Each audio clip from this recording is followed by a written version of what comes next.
Okay. If you had to summarize your career in state, and of course in your case, it's been all in the state of Wisconsin, there's 2 or 3 things that really stand out. What would they be? Well, my career I refer to as a long journey, and it started in about 1963, so that's 47 years ago. But no matter what happens, bringing a team back to Milwaukee after the heartache and bitterness of the Braves leaving will always be my greatest thrill. I started when I was 29 or 30 years old, and we finally got a team. I had brought the White Sox up here, remember. It had an exhibition game between the White Sox and Twins, so there have been some really quite dramatic things. But we started negotiating, first of all, for expansion teams, got turned down by both leagues. Thought we had the Chicago White Sox, turned down there. And the Seattle Pilots, of course, we started, and Bowie wanted to keep a team, Bowie Killen in Seattle, which I agree with. I would do the same thing. But then on the night of March 31st, 1970, after a lot of twists and turns, we were down to the end. I think that may have been the end of Milwaukee as a major league city, baseball city. We got a team out of bankruptcy. So that's the thing I'll always be proudest of, because the odds were against us. They didn't want to come back here. We fought hard. I went to every meeting. The lonely existence. A lot of great help here locally, great civic leaders, political leaders, everyone. So when we played a game, I believe it was April 8th, 1970, we got beat 12-0 by Andy Messersmith, but it's the only game the Brewers ever played. I didn't care who won. I was just glad we had a team. That changed by the next day.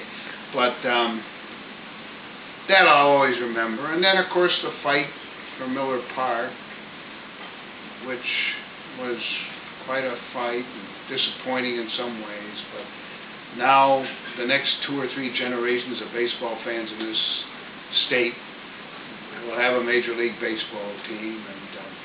And the Brewers are here. So I'm very grateful for the kid who started out in 1963, and this present day it has been a remarkable journey. And you know, and I know a lot of people say this, but the one constant the whole time, never disappointing, were the Milwaukee and Wisconsin fans. They were really great.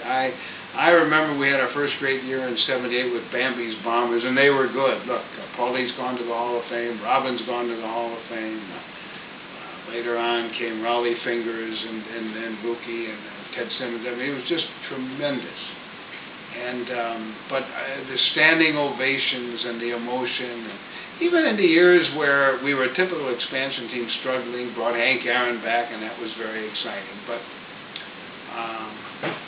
you just can't have a more loyal fan base than you have in Milwaukee and Wisconsin. Okay, your segue was perfect, because the second question is your relationship with the fans. And I remember the days when I would see you out in the tailgate and crowd shaking. I tell you what I did, Greg. I often walked the ballpark, sometimes out of sheer nervousness, because I was nervous.